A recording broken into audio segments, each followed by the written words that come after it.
Вітаю, друзі! Ну що, у понеділок я виклав відео на своєму Ютубі тут, в якому озвучив, що Федоров втратить посаду міністра оборони і йде на вихід. Про це мені тоді повідомили з Лизики з Банкової, і тоді я почув і в коментарях прочитав, що це не відповідає дійсності, що це маячня, що він улюбленець Зеленського.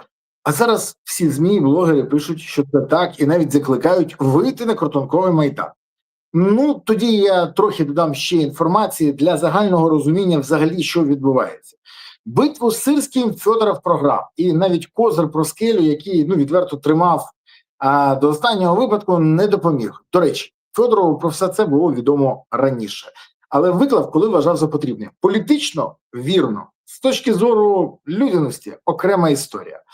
Не допомогло. Сирський в інтригах виявився більш досвідченим і переміг у Жабо-Гадюкінгу. Але найцікавіше, що коли Зеленський на зустрічі з слугами народу каже, що так, дійсно, конфліктує Федоров і конфліктує Сирський, по-хорошому треба було звільняти їх обох, але я не можу. Він бреше, він відверто бреше.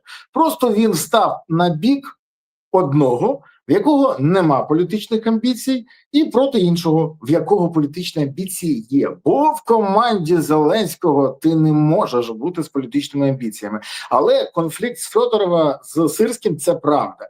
І більше того, Зеленський не готовий позбавлятися Сирського. Я поясняв вже багато причин. Чому? У будь-якому випадку. У будь-якому випадку Федорову не допомогло, ані підписані санкції по мені. До речі, він не відмовився підписувати і погодився. Ані активне підключення Поцалача, на якому зробили бронювання якраз представники Міністерства оборони.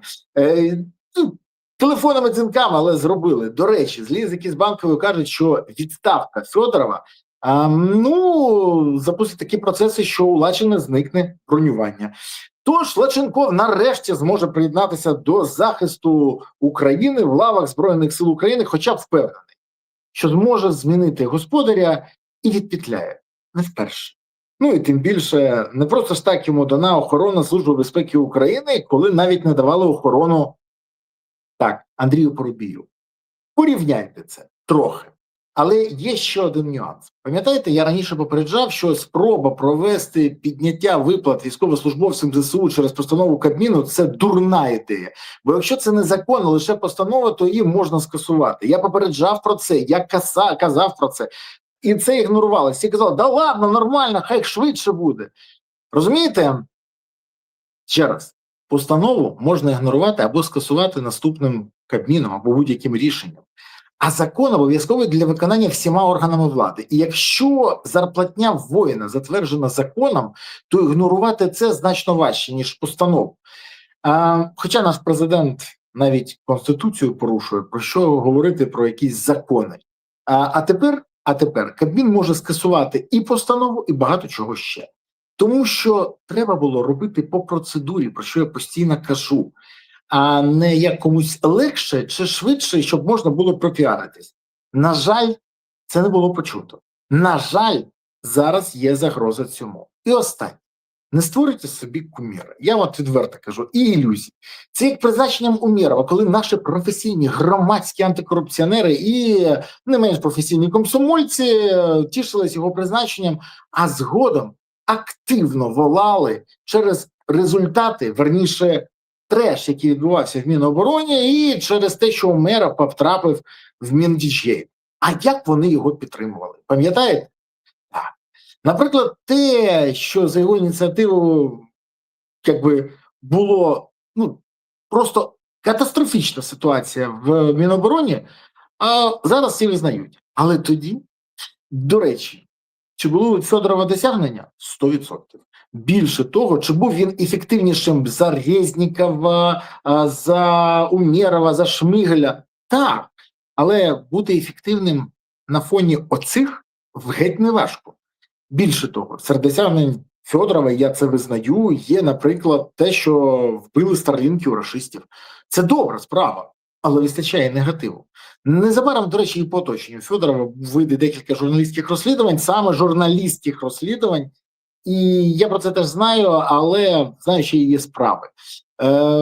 Поговоримо тоді, коли вийде, бо сьогодні це багатьом не сподобається, але я вмію чекати, і коли я казав, що буде повномасштабне вторгнення, а мене не чули, Я ж сказав, почекаємо. Так от, коли ви дізнаєтеся, що цим займаються ще й профільні органи, і про справи, і про що не йдеться, от тоді поговоримо. До речі, а ви помітили, що жодного разу, якщо ти працюєш з Зеленським, то про справи не говорять. Тільки про ті, які веде НАБУ і САП. Помітили? А що ж так? Ну тому що поки ти робиш все, що хоче цар, то не маєш політичних амбіцій і не ставиш питання про династію, то роби, що хочеш. І тобою не займаються в команді з Банковою. Бо ти член команди, а як тільки ти в опалі, тебе скидають в отбій, як зіграну карту, то геть інше. Але ще раз кажу, від зміни цього Кабміну не варто чекати взагалі ніякого позитиву. Хто би не замінив, кого там треш повний. Особисто, коли я почув, що Кіма ставлять на Мінвет, це взагалі це катастрофа. Так хочуть прокачати цю партію Кіма Терехова, яку фактично веде Офіс президента, що це ганьба. І додам ще дещо. Пару слов про Федорова. Я не вірю виключно біле чи чорне. Наприклад, Портнов був дуже сильним юристом, але при цьому був каліброваним покидьком, який допомагав і Януковичу, і Зеленському, і переслідував майданівців, і допомагав знищувати Конституцію, і контролював всю суддівську мафію, бо навіть термін такий є – портнівщина. Чи ефективним він був? Як юрист беззаперечно, але моральних принципів він не мав. І подібні люди, як він, не мають моєї підтримки. Це для розуміння. Чи був Федоров, ще раз кажу, кращим за Резнікова, Умєрова, Шмигаля? Так, але на їх фоні не важко бути ефективним. Моральні принципи в нього такі ж самі, як і у всій команді. Бо він не скликав картонковий Майдан, щоб поставити запитання Зеленському, хто такий Вова, для якого будують дім в династії, сам ніколи не ставив це питання. Він не скликав картонковий Майдан проти санкцій на мене і сам підписував ці санкції як член РНБО, навіть не намагаючись заперечити цьому порушенню Конституції або сказати, що це порушення Конституції. Він навіть мовчав тоді, коли знімали Залужного. А заброньований від мобілізації Лачин тоді казав, що це брехня, його не знімуть, не слухайте Березу. Але коли мені зараз кажуть, що оточення Федорова намагається, щоб він утримався на посаді, обдзвонювати всіх ломів, щоб вони підтримали заклик на протест, який повинен сьогодні ранку відбутися. Знаєте, я вам хочу сказати тільки одне. Це, сука, так цинічно, що навіть фу.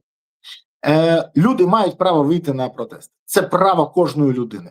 Кожен, кому подобається, не подобається.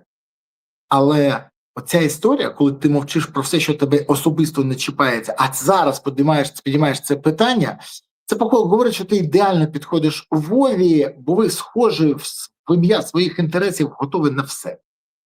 А поки вас не чіпають, ви мовчите. Напишіть мені, що я не правий. Напишіть, що він питав про династію, наприклад, хоч раз. Напишіть мені, що він не підписував по мені санкції. Напишіть, що він сказав хоч щось проти звільнення Залужного. От тому і ставлення моє до нього таке. І не треба казати, що якщо він сказав хоч щось, то йому б нічого не дали.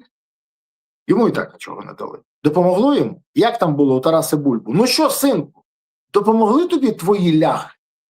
Ти або тримаєшся своїх принципів і воюєш, або ти член команди шоумена. І останнє. Це перезавантаження Кабміну лютий треш з точки зору і порушення Конституції, і логіки, і ефективності. Але нічого в Кабміні не змінилося. Всі рішення будуть приймати і далі члени кооперативу «Озеро». І ви, «Озеро», династія, і ви ж це розумієте не гірше за мене, але порівняння дуже влучне. Призначені на посади залишаються прізвищами без суб'єктності. Це не політики на посадах, а виконавці, які не будуть мати жодних політичних амбіцій. Ну і все будуть узгоджувати шоуменам, але відповідальність буде на них. Саме на них. А вони будуть мовчати.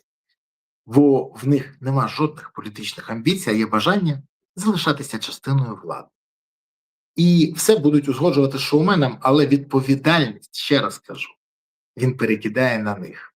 Тож, змін на краще не чекаю. Дай Боже, щоб гірше не стало. А оце вже не факт. Висновки робіть самостійно.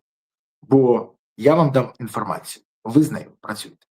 Дякую, що подивилися, підписалися, поставили вподобайку, прокоментували і поширили відео. Окрема подяка, що ви допомагаєте Збройним силам ЗСУ.